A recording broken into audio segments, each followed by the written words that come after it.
कई लोग कहते हैं क्यों नहीं है, उसका एक कारण है। पहले होता था रसोई घर, अब हो गया किचन। किचन का मतलब किच किच घर। रसोई घर और किचन में अंतर है। रसोई घर में रोज भोजन के बाद में पोछा लगता था, या भोजन बनने से पहले सवेरे माताएं एक कपड़ा गीला कर कर पोता लगाती थी, उसके बाद में चूल्हा जलाती थी। आज के जमाने में तो बिना नहाए बिना मुख धोए, भले तुम बिना नहाए तुम अपनी जगह पर हो गए, हो सकता है तुम्हारी नींद ना खुलती हो, लेट खुलती हो, पर जब भी रसोई घर में चाय की ठंडी चढ़ाओ, चाहे तुम चाय बनाओ, सबसे पहले अगर गैस चालू कर रहे हो, अग्नि को प्रकट कर रहे हो, रसोई घर में भोजन बना रहे हो, तो पहले उस रसोई घर में भोजन से 3 दोष उत्पन्न होते हैं। उस 3 दोष को मिटाने के लिए पहले एक कपड़ा गीला कर कर, भले पत्थर क्यों ना है, उसको पोंछ देना चाहिए, तो 3 दोष समाप्त हो जाते हैं। घर में से क्लेश अशांति समाप्त हो जाती है। भोजन में 3 दोष होते हैं। पहला जाति दोष, दूसरा निमित्त दोष, तीसरा आश्रय दोष। कौन कौन से 3 दोष हैं? पहला जाति दोष, दूसरा निमित्त दोष और तीसरा आश्रय। मतलब रसोई घर में जो तुमने भोजन निर्माण करा है, उसमें अगर कुछ गलत चीज बन गई है, कोई प्याज लहसुन का भोजन बन गया, या कोई आदि मांसाहार से जुड़ा हुआ भोजन बन गया है, तो वो दोष नहीं है। दूसरा, भोजन जो बनकर तैयार हुआ है, उस भोजन पर घर में 4-5 माताएं रहती है, तो कोई ना कोई रजस्वला होती ही रहती है। किसी ना किसी को रजो धर्म तो रहता है, कोई का कभी रजो धर्म आता है, कोई का कभी रजस्वला धर्म आता है, किसी का कभी रजस्वला धर्म आता है। तो भोजन जो बनकर रखा हुआ है या भोजन बन रहा होता है, उस भोजन पर रजो धर्म धारण करने वाली स्त्री की अगर दृष्टि पड़ रही है, या उसका कोई हाथ लग गया है उस भोजन बनते हुए वस्तु में, तो उसका दोष समाप्त हो जाए। तो दूसरे नंबर पर आता है निमित्त दोष, और तीसरा दोष आता है आश्रय दोष। अपन कहाँ से चल कर आए और रसोई घर में प्रवेश कर कर अपन ने भोजन बनाया, अपने पाँव की पादों का या अपना चरण में जो रज कहीं बाहर की गलत आकर प्रवेश कर गई है, तो वो दोष ना रहे। इसलिए भोजनशाला में भोजन बनाते समय और भोजन बनाने के बाद अगर तुम सवेरे सवेरे पोछा नहीं लगा सकते, तो रात्रि में जब तुम्हारा भोजन पूर्ण हो जाए, या सवेरे का भोजन जब तुम्हारा पूर्ण हो जाए, उसके बाद में एक कपड़ा लेकर उस भोजन के प्लेटफॉर्म को, उस रसोई घर को एक कपड़े से, तुम्हें नौकरानी का इंतजार नहीं करना है, तुम्हें सेविका का इंतजार नहीं करना है, तुम्हें पोछे वाली का इंतजार नहीं करना है। उस रसोई घर में जहाँ अन्नपूर्णा निवास करती है, उस रसोई घर में अगर पूरे परिवार को एक जैसा लेकर चलना है, अशांति नहीं चाहते हो, भाइयों में क्रोध नहीं चाहते हो, पूरा परिवार प्रेम से रहना चाहता है, तो धन से ज्यादा पोछे पर ध्यान देना पड़ेगा। नया कार्य चालू कर रहे हो, उसमें देरी हो रही हो, या कोई सर्विस के लिए नौकरी के लिए जा रहे हो और वो कार्य नहीं हो रहा हो, तो एक धतूरा, केवल एक धतूरा, उस धतूरे को फोड़कर उसके अंदर का फल निकालकर उस फल को शिवलिंग पर चढ़ाकर 1 लोटा जल शंकर भगवान को समर्पित कर। दिन होना चाहिए मंगलवार। कौन सा दिन होना चाहिए? जम के बोलो जरा, मंगलवार। समर्पित करो। उसके बाद में आप विवाह के लिए अगर समर्पित करें हैं, तो विवाह में देरी नहीं होगी। व्यवसाय और व्यापार के लिए या नौकरी के लिए समर्पित करें हैं, तो उसमें देरी नहीं होगी। जैसे बहुत ज्यादा तकलीफ अगर व्यक्ति को हो गई है, बहुत कष्टमय जीवन चल रहा है, हार गए हर जगह से और तकलीफमय जीवन चल रहा है, तो पंचमुखी हनुमान का एक शिव महापुराण का और स्कंद पुराण का एक बड़ा सुंदर मंत्र है। उस मंत्र को आप सब एक बार हमारे साथ में बोले। ओम नमो हनुमते रुद्र अवताराय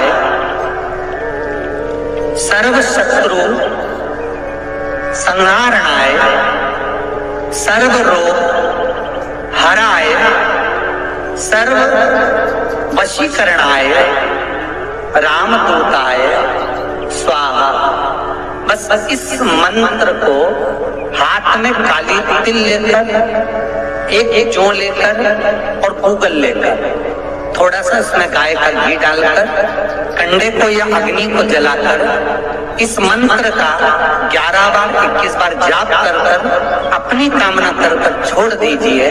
कैसा भी रोग हो, बीमारी हो, कष्ट हो, दुख हो, तकलीफ हो, 21 दिन के अंदर वो आनंद आना प्रारंभ कर देता है।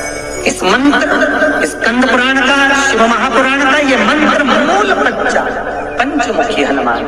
और कई लोग तो ऐसे हैं, उनका आज तक हनुमान चालीसा पढ़ना नहीं है, आज तक कोई चालीसा, चाहे गायत्री चालीसा हो, लक्ष्मी चालीसा हो, शिव चालीसा हो, पढ़ना ही नहीं आती। बस बैठ गए भगवान के सामने और पढ़ लिया आसन लगा के। नहीं नहीं नहीं, चालीसा पढ़ने का भी एक नियम है। अगर कोई लक्ष्य लेकर पढ़ रहे हो तो उसका एक नियम है। पूरी जिंदगी पढ़ते रहोगे तो भगवान की प्राप्ति नहीं है, पर लक्ष्य लेकर अगर पढ़ा है आसन से, जिस भगवान की चालीसा पढ़ रहे हो उसकी मूर्ति या उसका फोटो आपके सामने होना चाहिए। एक घी का दिया, अगर हनुमान चालीसा पढ़ रहे हो तो या तो घी का दिया जलाओ, वो भी गाय के घी का हो, भैंस के घी का मत जलाना। हनुमान जी कभी प्रकट नहीं होंगे भैंस के घी से। घी का दिया लगाइए अगर चालीसा का पाठ कर रहे हो हनुमान जी का। और बहुत ज्यादा संकट है, बहुत ज्यादा परेशानी है तो हनुमान चालीसा का पाठ करो तो तिल्ली के तेल का दिया, काली तिल के तेल का दिया, तिल का तेल का दिया हनुमान जी के सामने आसन बिछाकर। बहुत तकलीफ है तो 3 पाठ प्रतिदिन करो और एक आसन से जितने समय 9 बजे अगर आप बैठते हो पाठ करने तो 9 बजे ही बैठना। 11 दिन तक प्रतिदिन 3 पाठ रोज करो। एक पानी का लोटा, कलश, तांबे का जल अर्थात तांबे का लोटा हो, स्टील का लोटा हो, तुम्हारे पास जो कलश हो उसमें जल भरकर, एक सिक्का उसमें पटक कर, एक लौंग पटक कर प्लेट से ढक कर रख दो और प्रतिदिन बस टाइम पर बैठकर पाठ करो। 11 दिन पूर्ण होंगे, जिस कामना से आपने पाठ करा है बस वो सिक्का, वो लौंग कलश में से निकाल लो, जल का आचमन करो और जिस काम के लिए करा है वो जल उस प्रयोग में ले लो। उस प्रयोग, किसी से बात करने जाना है तो वो जल पी कर जाइए, कोई से हाथ मिलाना है तो वो सिक्का, वो लौंग अपने हाथ में रखे। अब जब जीवन में कहीं समस्या खड़ी हो जाए, कहीं बहुत विकट समस्या है और कोई हल ना मिल रहा, तब जिस शिव मंदिर में आप आराधना करने जाते हो, पूजन करने जाते हो, अर्चना करने जाते हो, उस शिव मंदिर के पास में कहीं बेलपत्री का वृक्ष ढूंढो और उस बेलपत्री के वृक्ष के नीचे केवल आप जाकर एक मूंग का दाना या एक चावल, वहीं पर जो कंकर पड़ा हो उसी कंकर को शिव मानकर आप समर्पित कर कर लोटा भर के जल समर्पित कर दो। आपको ये नहीं है कि माला पकड़ के बैठना, आपको ये नहीं है कि मंत्र का जाप करना, आपको ये नहीं है कि आपके मंदिर में जाकर बैठ जाओ। आपने जल चढ़ा दिया, शिव से डायरेक्ट जाकर कह दिया कि मेरी ये समस्या बड़ी विकट है, उसको निवारण आज ही होना है। आप बाबा पर छोड़ दो। 3 घंटा 2.5 घंटा लगेगा, मेरा शंकर उसको सुधारने में लग जाएगा, पक्का है वो संभाल। जैसे ये शिवलिंग है, ठीक है, और ये बेलपत्री को अपन ने शंकर जी पे चढ़ाया, इसी तरह चढ़ाते हो ना आप लोग, शिव जी पे चढ़ाया।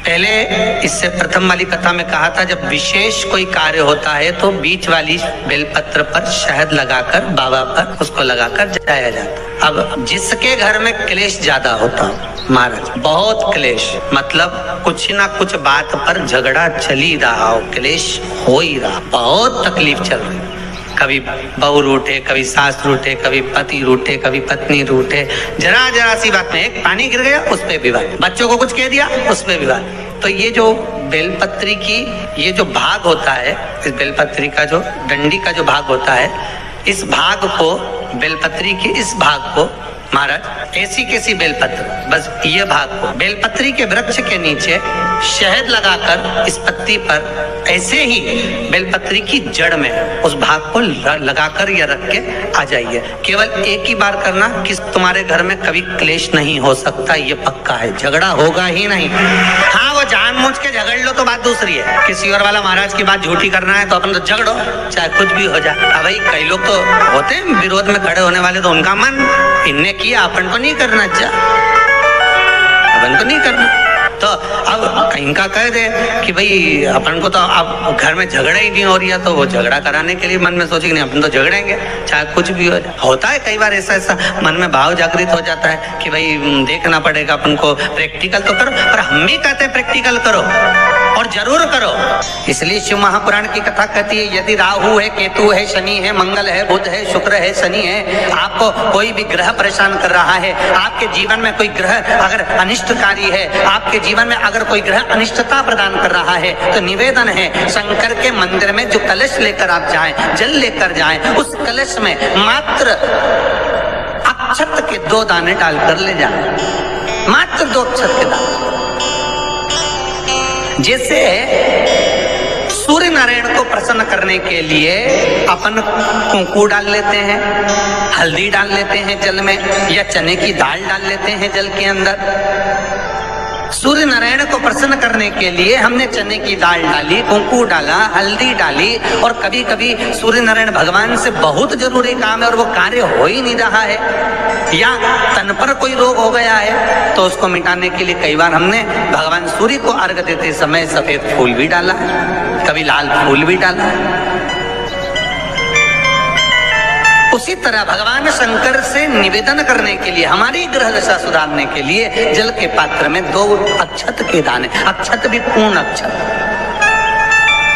पूर्ण अक्षत, खंडित नहीं, पूर्ण अक्षत भगवान शंकर को समर्पित कर। कई बार जिनकी चित्तवृत्ति, जिनका मन, जिनका विचार, जिनकी दृष्टि, जिनका भाव विद्या अध्ययन में नहीं लगता हो, मन उचिष्ट हो जाता हो, खेलने में ज्यादा लगता हो, बच्चे चिड़चिड़े हो जाते हो, या चित्तवृत्ति कैसे भी भगवान में लग नहीं रही हो, या आपका भी मन भगवान की सेवा में नहीं लगता हो, दौड़ दौड़ के वही व्हाट्सएप में चले जाए, मोबाइल में चले जाए, फेसबुक में चले जाए, यूट्यूब पर चले जाए, कहीं थोड़ी सी देर के लिए कथा सुनने का मन करे फिर मन भटक जाए, या पढ़ने का मन करे कि अब मैं पूरी शिवपुराण में भी घर में पढ़ूंगी, या मैं भागवत पढ़ूंगी, या मैं रामायण पढ़ूंगी, और 2 दिन तो लेके बैठी, तीसरे दिन से मन में फिर वो चिष्टपन आ गया कि काम बैठ गई, मैंने कहा नियम ले लिया। तो ये जो चित्तवृत्ति में आ जाता है, मन उचिष्ट हो जाना, चाहे विद्या से हो जाए बच्चों का, चाहे किसी कार्य से हो जाए, मन की उचिष्टता में। रुद्राक्ष बड़ा काम का, यहाँ रुद्राक्ष की मूलता, शहद में 9 मुखी रुद्राक्ष को डाल दिया जाता है शहद के अंदर, रात्रि भर उसको शहद में ही रखा दिया जाता है, और उस शहद को जब आप भगवान शंकर का स्नान कराने सवेरे के समय पर जल लेकर शिव जी के मंदिर जाती हो, तो सबसे पहले उस रुद्राक्ष को निकालकर शंकर जी की जो जलाधारी है उस पर रख दिया जाता है, और उस शहद को रुद्राक्ष। हेलो दोस्तों, श्री शिवाय नमस्तुभ्यम। हमारा वीडियो पसंद आए तो लाइक करें, शेयर करें एंड सब्सक्राइब करें। धन्यवाद।